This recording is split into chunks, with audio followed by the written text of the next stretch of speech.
Hey guys, I just wanted to share something that's been I've been debating about sharing this for a while now, but I think it would be good to share it. First of all, excuse my mess. I'm packing for a trip to Montana, so super excited about that. I plan on bringing my CZ. We're gonna go prairie dog hunting at my brother-in-law's property. He owns a big property over there in Montana in the valley by the Rockies, so it's going to be beautiful. And he's got a lot of gophers that he's trying to get rid of because they ruin his property. But so that's why I got all this mess. Anyways, so I have something called a competition constitution that I've been living by for the past like 3 or 4 years, 5 years maybe. And it's something that I wrote a few years ago, and that's kind of just kept me in line. I try to look at it once a month, especially right before competitions, just to keep my mind right, and my just keep me from to have or keep me from having a bad attitude and just being thankful. And it's just I guess my way of I guess my motto, so to speak. I encourage you guys to implement something similar. By no means like telling you guys that you should implement all of these. This are personal to me, and if you guys take away anything from any of it, of course, you're more than welcome to steal it, and I'd be glad to help out in that way. Anyways, so here it goes. This is my competition constitution, specifically for PRS. And the first part is why I do competitions, and then the second part is rules that I live by. So first, let's do why I do competitions. Well, first of all, I enjoy hitting targets. That's why. That's why we fell in love. That's why I fell in love with this sport. Is the high that you get of just hitting a target from far away. All the wind, guessing game and building position, all to hit a target, right? A small target that's far away. That's the most satisfying thing. Um, and it seems obvious that that's why I may be doing this, or that's why you may be doing it. For me, it's like, but I have to remind myself of that, because sometimes you get so caught up in, oh, I gotta win, or I gotta beat so and so or whoever, and then you forget to enjoy. It's all about hitting targets at the end of the day. That's why most of us are doing this, is the high that you get from hitting that small target. Um, Second, I do it because competing against others is fun, and I enjoy the camaraderie that is built by it. The relationships that I've been able to build just by doing competitions. I can just name like many friends, like Andrew, Caleb, Shane, and Dan, and many people that have been just instrumental in my growth in the sport. And I mean, I can name many others. I don't want to name everybody because I know I'll forget people, because there's been so many people. But just the camaraderie that you build by shooting and competing against each other. This sport is so unique because like you're I mean, we trash talk and we play around, and it's good. But like, it's not like other sports where you're bad mouthing people and you're trash talking just to tear somebody down. Like when you trash talk with a PRS, it's friendly, and I appreciate that. And I mean, don't get me wrong. There's nothing wrong. Well, I'm gonna say there's nothing wrong with it. There's a lot of things wrong with the way that many big sports are handling things right now. But I just love the way that we do things at PRS, and I think we should keep that culture of just that friendly competition, that we want to beat each other in our best instead of like beating each other when we're at our worst. That's one of the things that has really stood out to me in this the competition scene, is the just I've made so many good friends, and that's why part of the big reason why I enjoy doing it. And I gotta remind myself of that, every now and then. And I get to help out new shooters and spread the Second Amendment. Yeah, that's a big deal. If you look at my generation, the millennials and the generation after us, Gen Z, like there's so many things in the media that's telling them like guns are bad, this or that. And the best way to spread the Second Amendment is by showing the whole world that, hey, you can have fun and be safe by doing this. And this is a big reason why we do what we do. And we just, we got to look at the big picture. It's not, I mean, yes, we get caught up in winning and getting points. And I think, hey, that's important. But I think the bigger picture here is that we get to spread the Second Amendment and tell people that guns are actually awesome and fun and they don't have to be scary. And like, you guys are watching this because you love guns, but for those that you may have friends that are anti-gun, but you get to show them, hey, you can be safe and fun doing this, and guns don't have to be scary. The next thing is, I enjoy having a winning performance, especially if it results in a podium win. Rarely do I ever get a podium win, especially nowadays. There's so many good shooters out there, but just the feeling that you get from working hard, dry firing, buying all those gear, and then when it results in a podium win, like especially like how rare it is nowadays to get a podium win, it just feels so good, and that's probably one of the biggest highs that I get. Like one of the biggest reasons why I do the sport is because because of just the high that you get from placing at a high level in competitions. And the next part of this goes, or the next thing kind of tags along with the previous one. I enjoy seeing the payoff for my hard work, investment in time and money. It's satisfying. Again, like, who doesn't enjoy seeing their hard work pay off?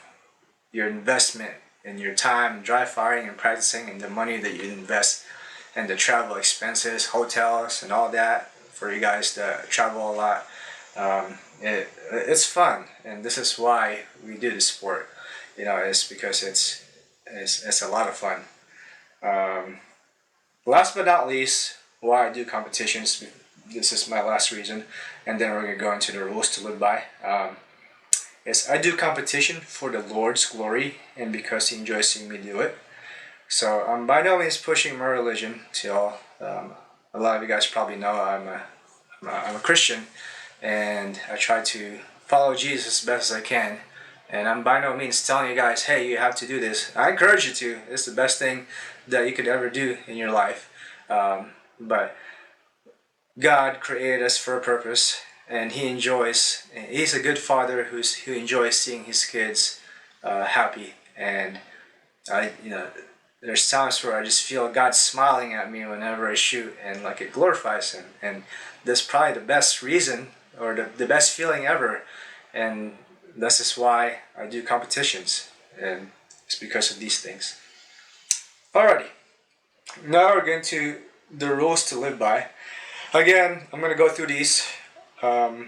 If you have any takeaways that you want to implement it into your motto or whatever, and then print it out and sign it and give it to a buddy to keep yourself accountable, then I encourage you guys to do that.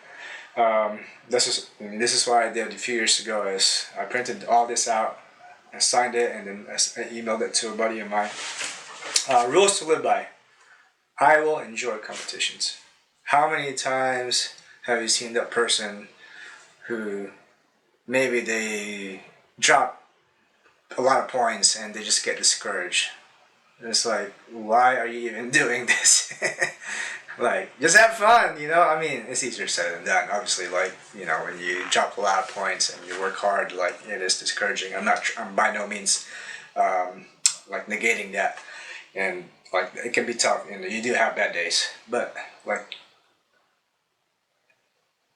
you're doing this because you enjoy it, and you enjoy hitting targets, you enjoy hitting your friends. Like, whenever you get into that funk of just discouragement, just remind yourself, like, hey, I got awesome buddies, and I get to hit targets and do this in a free country. Like, what other country can do this freely like we do here in America with so many competitions?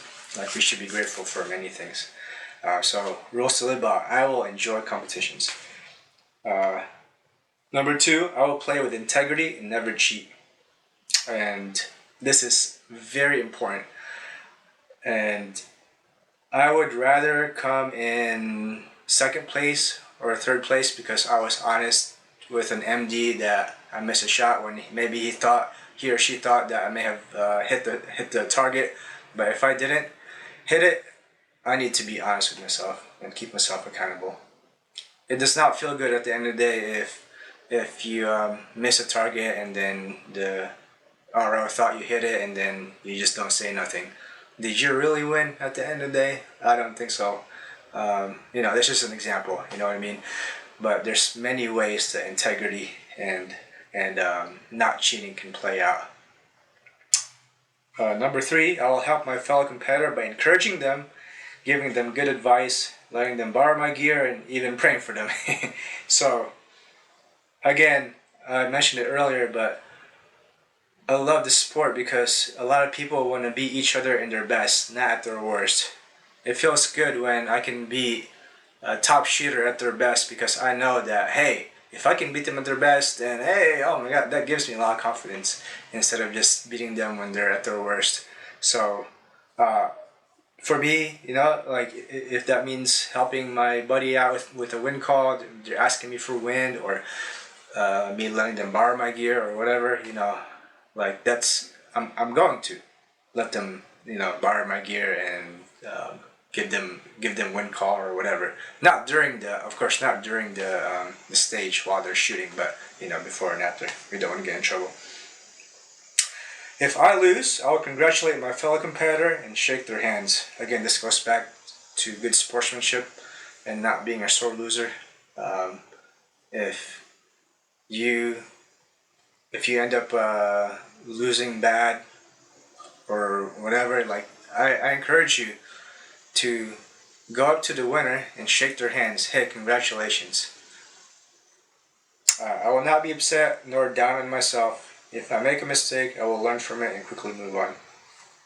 It's so easy when you drop. Maybe you expect to clean a stage or get 9 out of 10, and then you only get maybe like a 8 or 7. It's so easy for us to be discouraged and take it to the next stage. Sorry, it stopped recording. It's gonna record again in a few moments, but yeah, I was just saying that it's so easy for us to be discouraged and take it to the next stage. We should definitely learn from our mistakes. If you feel discouraged, of course, like hey, take 30 seconds to a minute, and hey, go cry about it. You know what I mean? I don't think there's anything wrong with that. But then when you're done, and once you're in the next stage, you're into the next stage. Forget about that mistake, or learn from it and move on.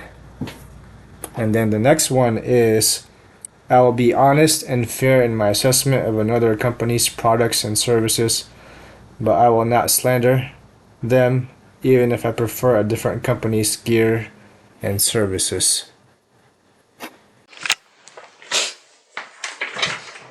I'm not saying that you shouldn't do constructive criticism or feedback, but what I am saying is there's so many slandering about talking bad about different companies, and so is horrible, and I think it just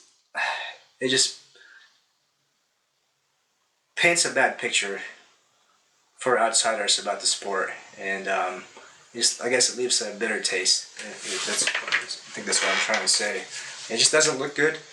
I think we should be uplifting each other and helping each other out. Yes, if there's a constructive feedback that you have about another company, of course, you go straight to them instead of like posting on Facebook all about it and telling them how horrible they are. Of course, like maybe if they do something like crazy dangerous that will hurt people, of course, then hey, we need to expose that. But like, I think most of it is not really at that level, and it's just we're just trying to badmouth companies because we don't like them, and I think it doesn't look good. I think we should be encouraging each other and spurring each other on while giving good constructive criticism at the same time.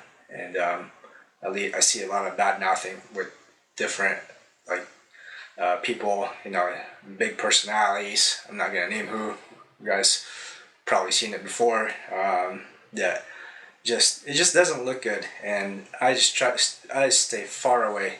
I encourage you to stay far away from that drama. It's not worth it. It just ruins the sport, and it ruins the fun of it. Then this next one is the last one. Is I refuse to speak bad about another competitor, MD, etc. And I think that's important. Like I've seen many people speaking bad about an MD um, or like a fellow competitor. If you have an issue against an MD or competitor, you go straight to them. Why don't you just man up or woman up and talk straight to them instead of like talking to and gossiping about them behind their back. Just if you have an issue with them, hey, just go straight to them. If it's really an issue and you want to solve the problem, then you should take the initiative and go straight to them instead of bad mouthing them um, in front of the whole world or Facebook or Instagram. I think it just doesn't look good. I think we should not be we should be speaking well of others, and if you see somebody doing something stupid, then you just go straight to them and you talk to them.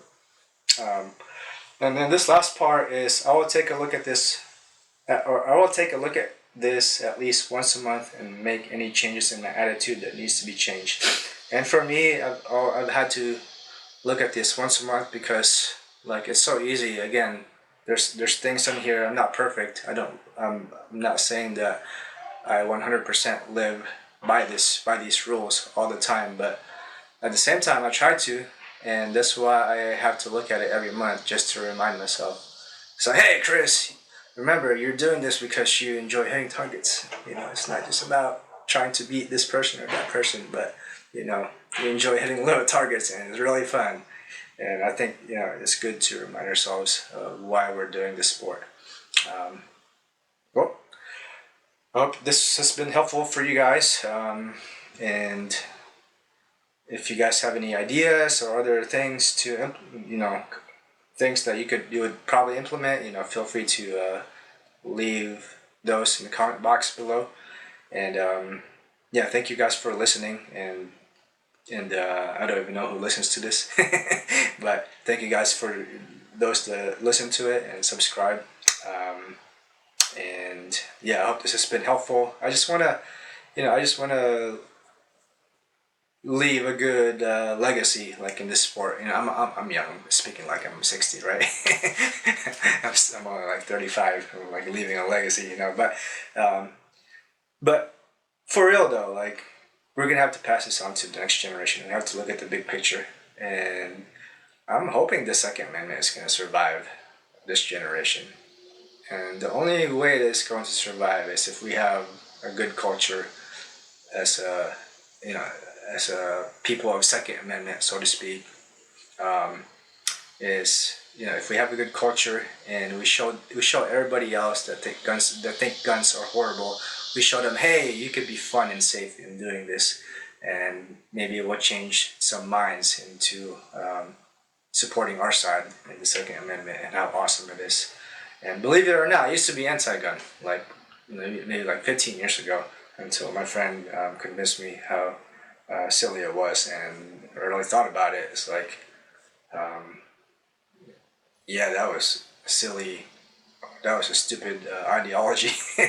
So I used to be on the other side, and I was convinced into the Second Amendment side, so to speak. And I think we can change minds one by one, not just by preaching at them or telling them how horrible they are, but like just showing them, hey, this is fun. PRS is fun. Competitions are fun, and you can have fun and be safe. Anyways, stop rambling and talking. Guys, God bless. Have a good one.